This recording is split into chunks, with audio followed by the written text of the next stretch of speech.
maka mereka tidak bisa menghadiri. Itu cukup. Terima kasih pada Bapak Ibu. Masukan dikit Bu, kalau merubah rapat pleno kayaknya nggak usah di kabupaten, melainkan dirubah di pleno di tingkat provinsi saja. Kalau rapat pleno yang di kabupaten masing-masing tidak perlu dirubah lagi karena sudah ditetapkan. Tetapi di sini berhak bisa merubah di tingkat provinsi. Terima kasih. Assalamualaikum warahmatullahi wabarakatuh. Oke, baik.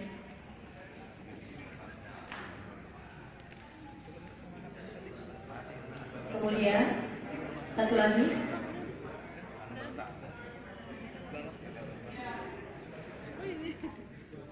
Ada lagi? Ada lagi Pak? Sudah.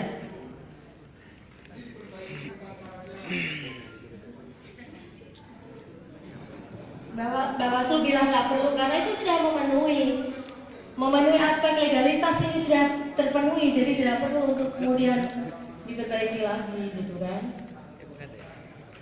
Ya, oke, cukup ya. Ya.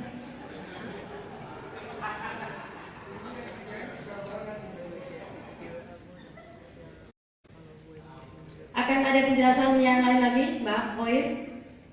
Yang lain cukup ya?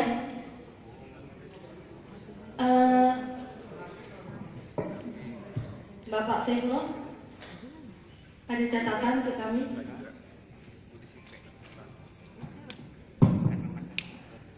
Assalamualaikum warahmatullahi wabarakatuh. Terima kasih pimpinan rapat pleno, khususnya izin pada seluruh rekan-rekan peserta dan ketua Bawaslu. Saya mungkin tidak bisa mengoreksi secara keseluruhan, karena yang pertama saya tadi juga mendengar sebetulnya kalau sudah data ini rapat plenonya dari kabupaten sudah sah, berarti sebetulnya provinsi itu tinggal mentok palu saja sudah sah. Karena kalau berubah lagi kan berarti harusnya dirubah lagi di bawah kan. Nah itu aja. Yang pertama mungkin dari kami selaku dari Dinas Kependudukan dan Catatan Sipil berkaitan dengan jumlah penduduk. Memang ini sebagai informasi saja daripada seluruh yang hadir diketahui dari data kependudukan yang ada di Provinsi Lampung ini